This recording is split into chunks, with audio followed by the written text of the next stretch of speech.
Hello everyone, welcome to career wisdom YouTube channel. বন্ধুরা, আজকের এই ভিডিওটি খুবই গুরুত্বপূর্ণ একটি ভিডিও, কারণ আজকের এই ভিডিওতে আমরা এয়ারফোর্সে গ্রুপ সি নিয়োগ নিয়ে আলোচনা করব। তো বন্ধুরা, এয়ারফোর্সে মাধ্যমিক এবং এইচএস বা উচ্চ মাধ্যমিক পাস যোগ্যতায় বিভিন্ন গ্রুপ সি পদে কর্মী নিয়োগ করা হচ্ছে। তো আগের ভিডিওতে এই নিয়োগ নিয়ে বিস্তারিত আলোচনা করেছিলাম, যেখানে আপনাদের কোন কোন পোস্টে নিয়োগ করা হচ্ছে, সেই সঙ্গে আপনাদের শিক্ষাগত যোগ্যতা কী চাওয়া হয়েছে, বয়সসীমা কী চাওয়া হয়েছে, বেতন কত, এগুলো আপনাদেরকে জানিয়েছিলাম। এবং সেটাও জানিয়েছিলাম যে এই নিয়োগের যে ফর্ম ফিল আপ সেটা আপনাদের শুরু হবে কেন্দ্রীয় সরকারের যে এমপ্লয়মেন্ট নিউজ, সেই এমপ্লয়মেন্ট নিউজে এই নিয়োগের বিজ্ঞপ্তি প্রকাশ হওয়ার পরই কিন্তু এই পোস্টের জন্য আপনাদের ফর্ম ফিল আপ শুরু হবে অফলাইনে। তো ইতিমধ্যেই 20 ফেব্রুয়ারির যে এমপ্লয়মেন্ট নিউজ, সেখানে কিন্তু এই নিয়োগের বিজ্ঞপ্তি প্রকাশিত হয়েছে এবং ফর্ম ফিল আপ কিন্তু শুরু হয়েছে।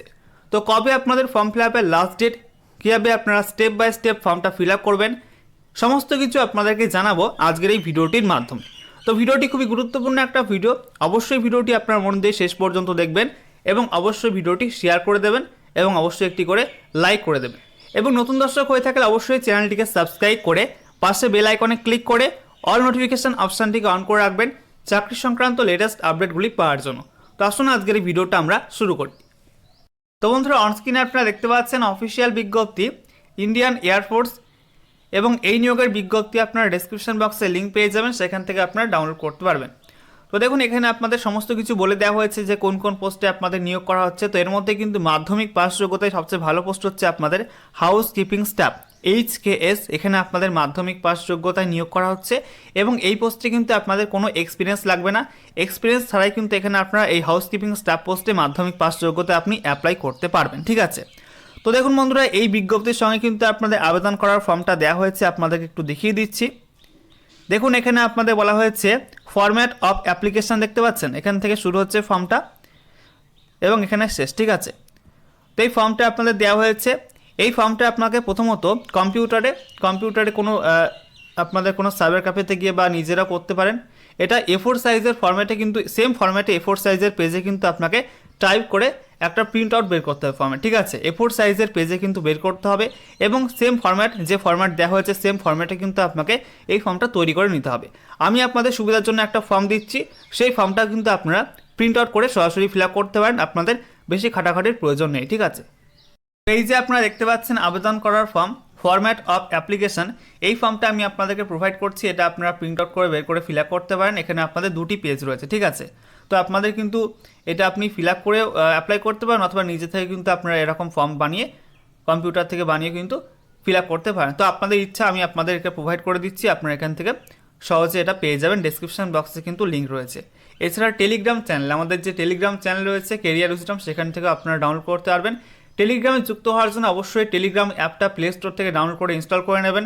সেখানে গিয়ে সার্চ করবেন কেরিয়ার উইজডম লিখে, CAREER একটা স্পেস দিয়ে WISDOM লিখে সার্চ করবেন এবং সেখানে আমাদের চ্যানেল শো হবে। সেখানে জয়েন বাটনে ক্লিক করে আপনারা আমাদের চ্যানেলে যুক্ত হতে পারবেন এবং সেখান থেকে এরকম PDF বা বিজ্ঞপ্তিগুলো আপনারা সহজে কিন্তু ডাউনলোড করতে পারবেন, ঠিক আছে। তো দেখুন বন্ধুরা, এখানে আপনাদের প্রথমেই বলা হয়েছে এয়ারফোর্স স্টেশনের অ্যাড্রেসটা ফিল করতে হবে। তো অ্যাড্রেসটা দেখুন বলা হয়েছে কেমন, ফর CADMO অর ADJT, তারপরে দেখুন একটা ড্যাশ রয়েছে, এয়ারফোর্স স্টেশন, তারপরে ড্যাশ রয়েছে। তো কীভাবে আপনারা এই অ্যাড্রেসটা পাবেন এবং কীভাবে লিখবেন সেটা আমি আপনাদেরকে দেখিয়ে দিচ্ছি। তো এই যে আপনারা দেখতে পাচ্ছেন অফিসিয়াল বিজ্ঞপ্তি, এখানে কিন্তু আপনার অ্যাড্রেসটা পেয়ে যাবেন। এয়ারফোর্স স্টেশনের কিন্তু অ্যাড্রেস আপনারা এখানে পেয়ে যাবেন। একটু স্ক্রল ডাউন করবেন, তারপরে দেখুন এখানে লেখা রয়েছে নেম অফ পোস্ট, আপনারা দেখতে পাচ্ছেন। তারপরে দেখুন নাম্বার অফ ভ্যাকান্সি বলা হয়েছে, তারপরে দেখুন পে স্কেল বেতন বলা হয়েছে, তারপরে দেখুন postal address to which the application is to be forwarded, এবং যে ঠিকানা আপনাকে আবেদনপত্র পাঠাতে হবে সেই ঠিকানা কিন্তু এখানে আপনাদের দেওয়া রয়েছে, বা সেই ঠিকানা কিন্তু এখান থেকে আপনাকে দেখে দেখে লিখতে হবে। তো জাস্ট আমি আপনাদেরকে দেখানোর জন্য একটা এয়ারফোর্স স্টেশনের জন্য আমি অ্যাপ্লাই করে আপনাদেরকে যেমন দেখতে পাচ্ছেন যে বলা হচ্ছে CADMO air force station Jamnagar GUJ Gujarat, তারপরে দেখুন একটা পিনকোড দেওয়া রয়েছে। তো এইভাবে কিন্তু প্রত্যেকটা অ্যাড্রেসের আগে, এয়ারফোর্স স্টেশনের অ্যাড্রেসের আগে কিন্তু এই কোডটা রয়েছে CADMO, অথবা কিন্তু এখানে আপনাদের আর একটা রয়েছে ADJT, ঠিক আছে, এমনটা কিন্তু রয়েছে। এটাকে প্রথমে আপনাকে সিলেক্ট করতে হবে, আমি আপনাদেরকে ফর্মে দেখাচ্ছি। তো এখানে আপনারা দেখতে পাচ্ছেন ফর্মে প্রথমে বলা হয়েছে ফর CADMO অর ADJT। তো এখানে আমি সিলেক্ট করে নেব যে CADMO, এটার উপর একটা টিক মার্ক করতে হবে। আর যদি অন্য অ্যাড্রেসে আপনি অ্যাপ্লাই করেন সেক্ষেত্রে যদি আপনাদের এডি যেটি এটা আগে থাকে সেক্ষেত্রে এর উপর কিন্তু টিক মার্ক করতে হবে, ঠিক আছে। তারপরে যদি কোনো কোড থাকে A বা M বা N, যেমন কোড থাকবে তেমন কিন্তু এখানে লিখতে হবে, ঠিক আছে, এই বক্সের মধ্যে। আর না থাকলে লিখতে হবে না। তারপরে দেখুন বলা হয়েছে এয়ারফোর্স স্টেশন, এর পাশে লিখতে হবে জামনগর। আমি যেহেতু জামনগর অ্যাপ্লাই করছি, জামনগর, তারপরে গুজরাট লিখে যেমন লেখা রয়েছে পিনকোড তেমনটা লিখতে হবে। আপনি যে এয়ারফোর্স স্টেশনের জন্য অ্যাপ্লাই করবেন দেখে দেখে কিন্তু সেম লিখবেন, ঠিক আছে, কোনো ভুল করবেন না, সেম এখানে আপনাকে কিন্তু লিখতে হবে। এছাড়া আরেকটা বিষয় আপনাদেরকে জানিয়ে রাখি, আপনারা এখানে একাধিক এয়ারফোর্স স্টেশনের জন্য অ্যাপ্লাই করতে পারবেন, তবে একটি এয়ারফোর্স স্টেশনে কিন্তু আপনি যে কোনো একটি পোস্টের জন্যই অ্যাপ্লাই করতে পারবেন, ঠিক আছে। তো নেক্সট দেখুন এখানে বলা হয়েছে পোস্ট অ্যাপ্লাইড ফর। দেখেন আমি আপনাদের দেখানোর জন্য হাউসকিপিং স্টাফ এই পোস্টে অ্যাপ্লাই করছি, HKS লিখতে হবে, ঠিক আছে। যেমনটা বিজ্ঞপ্তিতে রয়েছে তেমন দেখে দেখে HKS লিখে দেবেন। আপনি অন্য পোস্টে অ্যাপ্লাই করতে চাইলে অন্য পোস্ট লিখে দেবেন, ঠিক আছে। তো আপনি যে পোস্টে অ্যাপ্লাই করবেন সেই পোস্টের নাম লিখবেন। HKS বা হাউসকিপিং স্টাফ পোস্টে কিন্তু কোনো এক্সপিরিয়েন্স দেওয়া হয়নি, মাধ্যমিক পাস হলে কিন্তু আপনারা এখানে অ্যাপ্লাই করতে পারবেন। নেক্সট দেখুন বলা হয়েছে name of the candidate in block letters. তো এখানে পাশে আপনার নামটা বড় হাতের অক্ষরে লিখতে হবে, ঠিক আছে, সম্পূর্ণ বড় হাতের অক্ষরে লিখতে হবে। এরপর দেখুন 3 নম্বরে বলা হয়েছে ফাদার্স অর হাজব্যান্ডস নেম। তো পাশে এখানে আপনার বাবার নাম লিখবেন, অথবা মহিলা হয়ে থাকলে, বিবাহিত হয়ে থাকলে আপনার হাজব্যান্ডের নাম লিখতে পারেন, ঠিক আছে। তারপরে দেখুন বলা হয়েছে ডেট অফ বার্থ। এখানে আপনার ডেট অফ বার্থ লিখে দেবেন, ডেট, মান্থ, ইয়ার এই ফর্মেটে কিন্তু লিখে দেবেন। তারপরে দেখুন বলা হয়েছে attach copy of birth certificate self attested, এবং সঙ্গে কিন্তু অবশ্যই আপনার বার্থ সার্টিফিকেট, অর্থাৎ আপনার বার্থ সার্টিফিকেট অথবা মাধ্যমিকের অ্যাডমিট কার্ডের জেরক্স কপি কিন্তু সেলফ অ্যাটাস্টেড করে ফর্মের সঙ্গে দিতে হবে, এটা কিন্তু বলা হয়েছে। তারপরে দেখুন ডান দিকে বলা হয়েছে paste a self attested passport size photograph. এখানে আপনার একটা recent passport size photo, colour photo আপনার লাগিয়ে দেবেন এবং তারপর দিয়ে কিন্তু সই করে দেবেন, অর্থাৎ সেলফ অ্যাটাস্টেড বলা হয়েছে। ফটোর ওপর দিয়ে কিন্তু এখান থেকে ফটোর বাইরে থেকে শুরু করবেন সইটা, এবং ফটোর ওপর দিয়ে সইটা করে দেবেন, ঠিক আছে, এরকম পোর্শনে। নেক্সট দেখুন বলা হয়েছে age as on last date prescribe for receive of application. এখানে আপনাদের আবেদনপত্র জমা নেওয়ার যে লাস্ট ডেট সেই ডেট অনুযায়ী আপনার বয়স কত সেটা কিন্তু এখানে আপনাকে ইয়ার্স, মান্থস এবং ডেসে লিখতে হবে। তো এখানে আপনাদের ফর্ম ফিল আপের শেষ তারিখ হচ্ছে 22শে মার্চ 2021, 22/3/2021 হচ্ছে ফর্ম ফিল আপের লাস্ট ডেট। তো বন্ধুরা ফর্ম ফিল আপের লাস্ট ডেট অনুযায়ী আপনার বয়স ক্যালকুলেট করার জন্য বা এজ ক্যালকুলেট করার জন্য আপনার গুগলে গিয়ে সার্চ করবেন এজ ক্যালকুলেটর লিখে। তারপরে দেখুন এখানে চলে এসেছে www.calculator.net, এখানে ক্লিক করবেন, ঠিক আছে। তো ক্লিক করার পর দেখুন নতুন একটি পেজ আপনাদের সামনে ওপেন হবে। তো দেখুন এখানে বলা হয়েছে আপনাদের প্রথমে ডেট অফ বার্থ এখানে বসিয়ে দেবেন, ডেট, মান্থ, এই মান্থ, ডেট, ইয়ার এই ফরম্যাটে। তারপরে দেখুন এখানে বলা হয়েছে age at the date of, অর্থাৎ লাস্ট ডেটটা কিন্তু এখানে আপনারা বসিয়ে দেবেন। এখান থেকে আপনাদের মান্থ, ডেট এবং ইয়ার, অর্থাৎ এখানে 22 ফেব্রুয়ারি 2021 এটা লিখে কিন্তু এখানে ক্যালকুলেট অপশানে ক্লিক করবেন, তারপরে কিন্তু আপনাদের এজটা শো হয়ে যাবে ফর্ম ফিল আপের লাস্ট ডেট অনুযায়ী, ঠিক আছে। এরপরে দেখুন 6 নম্বরে বলা হয়েছে অ্যাড্রেস ফর করেসপন্ডেন্স। এখানে দেখুন হাউস নাম্বার অথবা স্ট্রিট অথবা ভিলেজ আপনারা সিলেক্ট করে নেবেন এবং দিয়ে আপনার অ্যাড্রেসটা এখানে লিখবেন, পোস্ট অফিস লিখে দেবেন, তারপর ডিস্ট্রিক্ট লিখবেন, তারপর স্টেট লিখবেন, তারপর এখানে পিনকোড লিখে দেবেন। তারপরে দেখুন 7 নম্বরে বলা হয়েছে পার্মানেন্ট অ্যাড্রেস। এখানে হাউস নাম্বার অথবা স্ট্রিট অথবা ভিলেজ এখানে সেমভাবে কিন্তু আপনার পার্মানেন্ট অ্যাড্রেসটা ফিল করে দেবেন। তারপরে দেখুন 8 নম্বরে বলা হয়েছে কাস্ট। এখানে পাশে আপনার কাস্টটা লিখে দেবেন, ওবিসি না ইউআর না এসসি না এসটি সেটা কিন্তু অবশ্যই এখানে পাশে আপনারা লিখে দেবেন। এরপর দেখুন এখানে বলা হয়েছে ক্যাটাগরি ফর হুইচ অ্যাপ্লাইড। আপনি কোন ক্যাটাগরি পোস্টের জন্য অ্যাপ্লাই করছেন, অর্থাৎ যে পোস্টে আপনি অ্যাপ্লাই করছেন সেই পোস্টে কোন ক্যাটাগরির শূন্যপদ রয়েছে, ঠিক আছে, সেটা আপনারা ফর্ম থেকে বিজ্ঞপ্তি থেকে দেখে নেবেন, দেখে নিয়ে এখানে লিখে দেবেন বা এখান থেকে টিক মার্ক করতে পারেন। দেখুন লেখা রয়েছে জেনারেল না ওবিসি না এসসি না এসটি না ইউডব্লিউএস না পিএইচ না ইএসএম না মেরিটোরিয়াস স্পোর্টস পার্সন, সেটা কিন্তু আপনারা অবশ্যই দেখে নেবেন।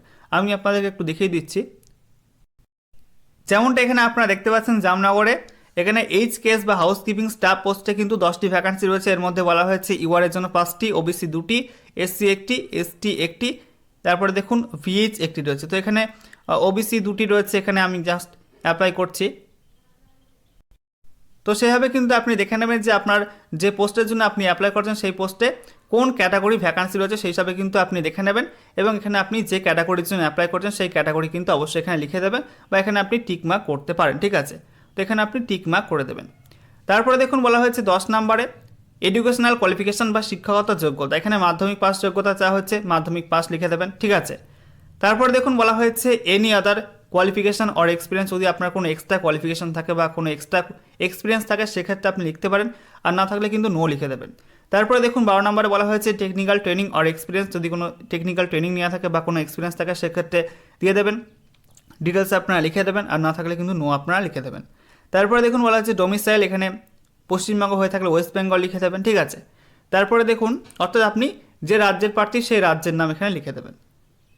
তারপরে দেখুন বলা হয়েছে weather registered with any employment exchange, আপনার কি কোনো এমপ্লয়মেন্ট এক্সচেঞ্জে আপনার নাম রেজিস্টার করা আছে, সেক্ষেত্রে হ্যাঁ হয়ে থাকলে ইয়েস লিখে আপনার রেজিস্ট্রেশন নাম্বারটা লিখে দেবেন পাশে, আর না হয়ে থাকলে নোয়ের ওপর টিক মার্ক করবেন, ঠিক আছে।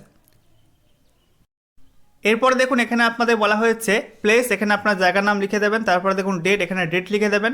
তারপরে দেখুন সিগনেচার অফ ক্যান্ডিডেট, এখানে কিন্তু আপনার সইটা করে দেবেন, এখানে আপনার সই করে দেবেন। তারপরে দেখুন 2 নম্বর পেজে বলা হয়েছে ফর অফিসিয়াল রেকর্ড অনলি, এখানে কিন্তু কিছু ফিল আপ করতে হবে না, এটা আপনাদের অফিসিয়ালদের জন্য, তো এটা কিন্তু ফিল আপ করতে হবে না, এটা ফাঁকা রেখে দেবেন। তারপরে দেখুন বলা হয়েছে অ্যাকনলেজমেন্ট কার্ড, এটা কিন্তু আপনাকে ফিল আপ করতে হবে।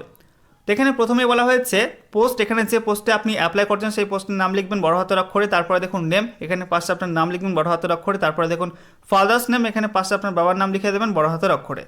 তারপরে দেখুন অ্যাড্রেস বলা হয়েছে, তো এখানে অ্যাড্রেস ফিল আপ করে দেবেন, হাউস নাম্বার অথবা স্ট্রিট অথবা ভিলেজ এখানে লিখে দেবেন। তারপরে এখানে পোস্ট অফিস, ডিস্ট্রিক্ট, তারপরে স্টেট, পিনকোড এগুলো আপনারা ফিল আপ করে দেবেন। তারপরে এগুলো কিন্তু আর ফিল আপ করতে হবে না, এখানে আপনার index number, venue of written test এগুলো কিন্তু ফিল আপ করতে হবে না, এগুলো ফাঁকা রেখে দেবেন। এগুলো কিন্তু আপনারা ফাঁকা রেখে দেবেন। Signature of controlling officer date এগুলো কিন্তু ফিল আপ করতে হবে না, ঠিক আছে। নেক্সট দেখুন এখানে আপনাদের একটা জায়গা রয়েছে paste a passport size photograph, ঠিক আছে। তো এখানে আপনার একটা রিসেন্ট পাসপোর্ট সাইজ ফটো কিন্তু মেরে দেবেন, শুধু ফটো মারতে হবে, আর কিছু করতে হবে না। তো এভাবে কিন্তু আপনারা সিম্পলি ফর্মটা ফিল আপ করতে পারবেন। আচ্ছা, এরপর দেখুন বন্ধুরা এখানে আপনাদের একটা গুরুত্বপূর্ণ বিষয় বলা হয়েছে with self address envelope with ₹10 postage stamp duly অ্যাফিক্সড। তো এখানে আপনাকে একটা ফাঁকা খাম দিতে হবে, সেই খামের ওপর আপনার একটা 10 টাকা দামের পোস্টাল স্ট্যাম্প লাগাতে হবে, 10 টাকা যতগুলো হয় সেই পোস্টাল স্ট্যাম্পগুলো আপনারা লাগিয়ে দেবেন, এবং সঙ্গে আপনারা কিন্তু নাম এবং ঠিকানা অবশ্যই সেই খামের উপর লিখে দেবেন, ঠিক আছে। এবং সেটা কিন্তু আপনারা এই সমস্ত অ্যাপ্লিকেশন ফর্মের সঙ্গে কিন্তু দিয়ে দেবেন, ঠিক আছে। এবং সঙ্গে দেখুন কী কী ডকুমেন্ট এখানে আপনাদের লাগবে। প্রথমেই বলা হয়েছে এডুকেশন কোয়ালিফিকেশন বা শিক্ষাগত যোগ্যতার সার্টিফিকেট, মার্কশিট, ঠিক আছে। তো মাধ্যমিকের মার্কশিট এবং সার্টিফিকেট, তারপর বয়সের প্রমাণপত্র হিসাবে আপনার মাধ্যমিকের যে অ্যাডমিট কার্ড, তারপরে দেখুন ডোমিসাইল সার্টিফিকেট, তারপরে দেখুন এখানে আপনাদের এক্সপিরিয়েন্স যদি থাকে সেক্ষেত্রে এক্সপিরিয়েন্স সার্টিফিকেট দেবেন, না থাকলে দিতে হবে না। তারপরে দেখুন কাস্ট সার্টিফিকেট, এগুলো কিন্তু অবশ্যই আপনারা জেরক্স কপি সেলফ অ্যাটাস্টেড করে ওই ফর্মের সঙ্গে পূরণ করা ফর্মের সঙ্গে দেবেন। এবং সমস্ত ডকুমেন্টগুলো, এই সমস্ত ডকুমেন্টগুলো পূরণ করা ফর্ম এবং সঙ্গে যে খামটার কথা বললাম ফাঁকা খাম, 10 টাকার যে পোস্টার স্ট্যাম্প লাগানো, নিজের নাম ঠিকানা লেখা ফাঁকা খাম, এগুলো কিন্তু একটা বড় খামের মধ্যে করে ভরতে হবে। এবং সেই খামের উপর লিখতে হবে application for the post of, দিয়ে যে আপনি যে পোস্টে অ্যাপ্লাই করছেন সেই পোস্টের নাম লিখবেন, অ্যান্ড ক্যাটাগরি লিখে আপনার ক্যাটাগরি লিখে দেবেন, ইউআর না ওবিসি না এসসি না এসটি সেটা কিন্তু অবশ্যই আপনারা লিখে দেবেন। এবং আপনারা পাঠিয়ে দেবেন যে অ্যাড্রেসে আপনি অ্যাপ্লাই করছেন, যে আপনি এয়ারফোর্স স্টেশনের জন্য অ্যাপ্লাই করছেন সেই স্টেশনের অ্যাড্রেসে কিন্তু আপনারা পাঠিয়ে দেবেন, ঠিক আছে। বাই পোস্টে, স্পিড পোস্টের মাধ্যমে কিন্তু আপনারা পাঠিয়ে দেবেন। এবং লাস্ট ডেট এখানে আপনাদের রয়েছে 22শে মার্চ 2021, ঠিক আছে। 22/3/2021 হচ্ছে আপনাদের লাস্ট ডেট। এবং এক্সট্রা কোনো অ্যাপ্লিকেশন ফি কিন্তু আপনাদের লাগবে না, শুধুমাত্র কিন্তু ওই 10 টাকা যে বললাম পোস্টাল স্ট্যাম্প সেটা কিন্তু ওই ফাঁকা খামের ওপর লাগাতে হবে, ঠিক আছে। এটাই কিন্তু আপনাদের ফি, এক্সট্রা কোনো ফি কিন্তু আপনাদের লাগছে না।